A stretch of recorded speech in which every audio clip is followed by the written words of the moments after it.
నమస్తే welcome to our channel. కూటమి ఎన్నికల్లో భాగంగా ఏదైతే హామీ ఇచ్చిందో రాష్ట్రంలో మహిళలందరికీ కూడా ఉచిత బస్సు ప్రయాణం కల్పిస్తామని ఆ దిశగా అడుగులు పడుతున్నాయి. మరి రేపు స్వాతంత్ర దినోత్సవం సందర్భంగా రాష్ట్రంలో మహిళలందరికీ కూడా ఫ్రీ బస్ పథకాన్ని అమలు చేయనున్నారు. దీనికి స్త్రీ శక్తిగా కూడా నామకరణం చేసిన సంగతి మనకి తెలిసిందే. మరి రేపు అమలు చేసే ఈ పథకానికి అసలు ఎన్ని బస్సులు కేటాయించారు, ఏం జరుగుతుంది తెలుసుకునే ప్రయత్నం చేద్దాం. దీన్ని విశ్లేషించడానికి మనతో పాటుగా ఉన్నారు సోషల్ యాక్టివిస్ట్ శ్రీలీల గారు. నమస్తే మేడం. నమస్తే అమ్మా. కూటమి ప్రభుత్వం అధికారంలోకి వచ్చినప్పటి నుంచి కూడా వైసీపీ మెయిన్గా విమర్శిస్తుంది ఏంటంటే సూపర్ 6 అన్నారు, సూపర్ 7 అన్నారు, ఇప్పటికొచ్చి ఒక్క స్కీమ్ కూడా ఇంప్లిమెంట్ చేయలేదని. మరి మనం ఈ సంవత్సర కాలంలో చూసుకున్నట్లయితే ఇప్పటికే 4-5 హామీలు కూడా ఇవ్వడం జరిగింది.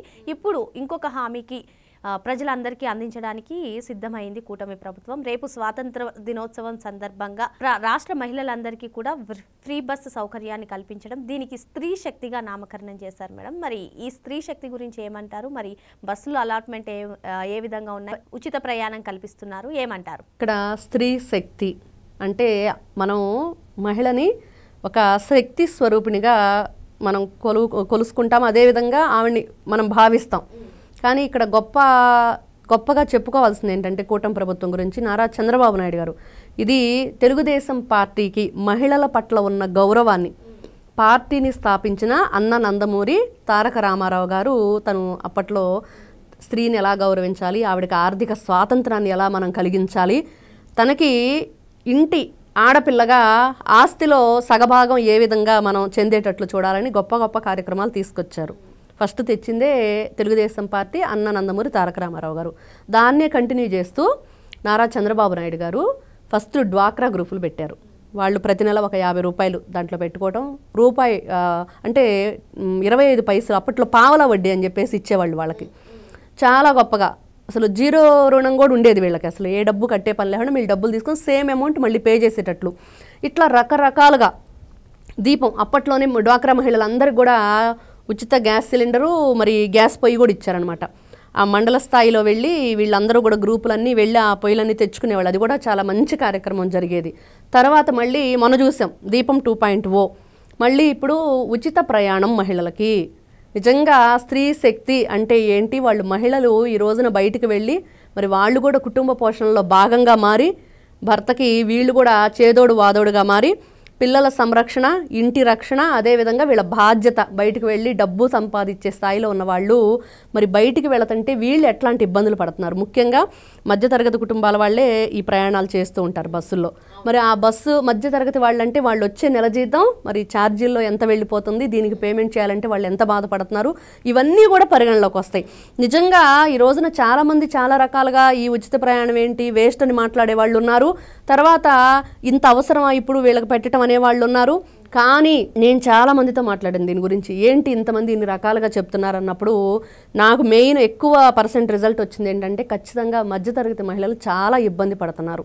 వాళ్ళకి చాలా అవసరం ఇది. బయటికి వెళ్ళి వాళ్ళు ఉద్యోగాలు చేయాలన్నా ఏదైనా పనులకు వెళ్ళాలన్నా కూడా ఈ ఉచిత బస్సులో వెళితే వాళ్ళకి ఈ డబ్బులు సేవ్ అవుతాయి, అది వాళ్ళ ఫ్యామిలీకి దేనికో దానికి ఉపయోగించుకుంటారు. చాలా మంచి కార్యక్రమం అని తెలిసింది. నిజంగా ఆ తర్వాత నాకు అనిపించింది, ఓహో అంటే రకరకాలుగా ఒక దాని గురించి ఎంత మనం బయట ఎంక్వైరీ చేస్తే ప్రజల్లో ఈ రోజులు ప్రభుత్వం టైం తీసుకోవడం గురించి కూడా పక్క రాష్ట్రాల్లో అయిన తెలంగాణ, కర్ణాటకలో ఇప్పటికే ఇంప్లిమెంట్ అయి ఉన్నాయి. వాటిని అధ్యయనం చేసే ఒక కొలిక్కి వచ్చారన్నట్టుగా కూడా తెలుస్తుంది. అంటే ఇంత టైం పట్టింది అని అంటే ఇక్కడ ఒకటమ్మా, నిజంగా మొన్న చూసాం వైఎస్ఆర్సీపీ పార్టీకి సంబంధించిన కొంతమంది మహిళలు మాట్లాడటం, వరుది కళ్యాణి కానివ్వండి, ఇంకా కానివ్వండి, ఇంత టైం మిగతా రాష్ట్రాల్లో వాళ్ళు హామీ ఇచ్చి 4 రోజులకి అమలు చేశారనంటే ఇక్కడ అమలు చేయలేకపోవటానికి కారణం ఏంటి తెలుసా? అసలు వైఎస్ఆర్సీపీ పార్టీ అధికారంలో ఉన్నప్పుడు వర్షాకాలంలో ఆర్టీసీ బస్సుల్లో కూడా గొడుగులు వేసుకున్న పరిస్థితి. ఒకసారి గూగుల్లోకి వెళ్ళి కొడితే అన్నీ వస్తాయి ఫోటోలు. వీళ్ళు బస్సులను ఏ విధంగా చేశారు, వాళ్ళకి అసలు కనీసం మెయింటెనెన్స్ లేదు, రోడ్లు సరిగ్గా లేవు, ఎక్కడ చూసినా కూడా యాక్సిడెంట్లు, ప్రాణాలు పోవటం, అంత రాష్ట్రం అంతా అల్లకల్లోలంగా ఉంది. మరి 350 కోట్ల రూపాయలతోటి గుంటలు పూడ్చడానికి అయ్యింది.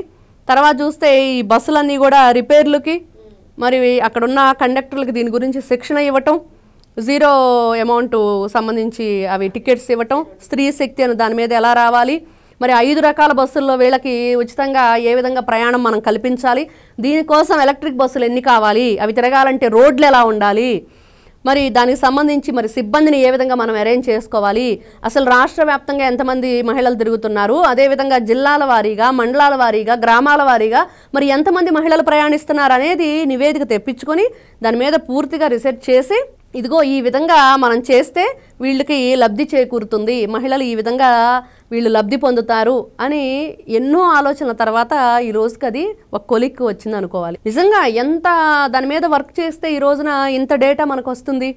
కండక్టర్లకు మరి ఆ టికెట్ గురించి శిక్షణ ఇవ్వాలి. మరి ఇవన్నీ లేకుండా ఏదో గుడ్డెద్దు చేలో పడ్డట్టు వైఎస్ఆర్సీపీ పార్టీ వాళ్ళ పరిపాలనలాగా చేస్తే కుదరదు కదా. ఈ రోజున కూటమి మరి అదేవిధంగా తెలుగుదేశం, జనసేన, బీజేపీ కలిసి ముందుకు వెళుతున్న తరుణంలో ఖచ్చితంగా ప్రతి ఒక్కరికి ఇక్కడ మొన్న నారా చంద్రబాబు నాయుడు గారు కేబినెట్ మీటింగ్ పెట్టినప్పుడు కూడా ఏం చెప్పారంటే, ముందు వెళ్ళి ఫస్ట్ ఆటో డ్రైవర్లను కలవండి, వాళ్ళ ఫ్యామిలీ ఏంటి, వాళ్ళకి నెల అసలు ఆటో మీద రోజుకి ఎంత వస్తుంది, నెల తిరిగేటప్పటికి వాళ్ళ ఆర్థిక పరిస్థితి ఏంటి, మరి ఇవన్నీ చేసిన తర్వాత వాళ్ళకి మనం ఏం చేయగలుగుతాం ఆ నివేదిక ఆయన తెప్పించుకోబోతున్నారు. ఎందుకంటే వైఎస్ఆర్సీపీ వాళ్ళు ఎప్పుడో గొడవ చేయించి వాళ్ళ చేత కొంచెం వాళ్ళ ఛానల్లో అది చేయించడానికి ట్రై చేశారు ఆటో డ్రైవర్ల చేత వ్యతిరేకంగా కూటమి ప్రభుత్వానికి. కానీ ఆ పప్పులు పెద్దగా ఉడికినట్లేవు.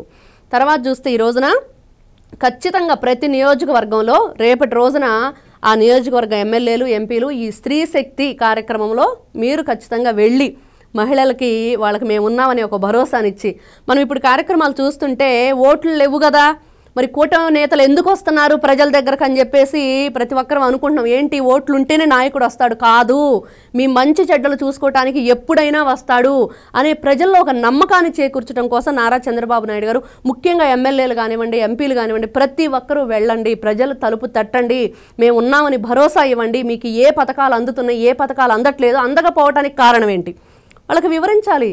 చెప్పినప్పుడు వాళ్ళు తెలుసుకుంటారు. అదేవిధంగా ఈ స్త్రీ శక్తి అనేది కూడా రకరకాలుగా ఏదో లగ్జరీ బస్సుల్లో కావాలి, ఏదో ఇందిరా బస్సుల్లో కావాలి, ఏసీ బస్సుల్లో కావాలంటే ఇప్పటికే దాదాపుగా 20 కోట్ల రూపాయలు ఖర్చు ఏదో అవుతుంది దానికి. అలా కాకుండా మనం మెయిన్ అసలు ఇక్కడ నార్మల్ పీపుల్ ఏ బస్సుల్లో తిరుగుతున్నారు, ఎక్కువగా వీళ్ళు ఎక్కడ జర్నీ చేస్తున్నారు అనే దాన్ని బట్టి ఎక్స్ప్రెస్, పల్లె వెలుగు, ఆర్డినరీ, ఇంకోటి ఏదో 2-3 రకాలు చెప్పారు, మెట్రో ఎక్స్ప్రెస్ ఏదో, మరి 5 రకాల బస్సులు, అంతకుమించి వాళ్ళు కూడా వాటిలోనే ఎక్కువ ప్రయాణాలు జరుగుతున్నాయని వీళ్ళు ఏదైతే నివేదిక ఇచ్చారో దాంట్లో కూడా ఉంది. ఇన్ని రకాలుగా దాని గురించి ఆలోచించి కూటమి ప్రభుత్వం స్త్రీ శక్తి పేరుతో మహిళలకు లబ్ధి చేకూరే విధంగా, వాళ్ళకి మనోధైర్యాన్ని కలిగించే విధంగా, ఆర్థిక బలాన్ని చేకూర్చే విధంగా ఉంటే రకరకాల అపోహలు, ఆలోచనలు, వీళ్ళని ఏ విధంగానైనా సరే ప్రజల మనసు విరిగిపోయేలా వీళ్ళ మాటలు, వైఎస్ఆర్సీపీ పార్టీ పని అదేగా ఉంది. కాబట్టి స్త్రీ శక్తి అనేది ప్రతి ఒక్కరూ కూడా ఉపయోగించుకోబోతున్నారు, ప్రతి ఒక్కరూ కూడా ఆనందంగా ఉన్నారు. రేపొద్దున మహిళలందరూ కూడా చక్కగా బస్సులో ప్రయాణం, శ్రావణ శుక్రవారం రోజు ఆగస్టు 15 రోజు మహిళలకి కూటమి ప్రభుత్వం ఇచ్చే వరలక్ష్మి కానుక. ఖచ్చితంగా ఈ స్త్రీ శక్తి ప్రతి ఒక్కరూ కూడా చాలా ఆనందంగా ఉన్నారు, కూటమి ప్రభుత్వాన్ని ఆదరిస్తున్నారు, అభినందిస్తున్నారు. వాళ్ళందరి ఆశీస్సులు కూడా కూటమి ప్రభుత్వానికి ఉంటున్నాయి. మరి స్వాతంత్ర దినోత్సవం సందర్భంగా రాష్ట్ర మహిళలందరికీ కూడా ఆర్థిక స్వేచ్ఛను కల్పించే విధంగా ఈ స్త్రీ శక్తి పథకాన్ని కూటమి ప్రభుత్వం ప్రారంభించబోతుందని మేడం చెప్తున్నారు. మరో అంశంతో మళ్ళీ కలుద్దాం. Thank you madam. నమస్తే.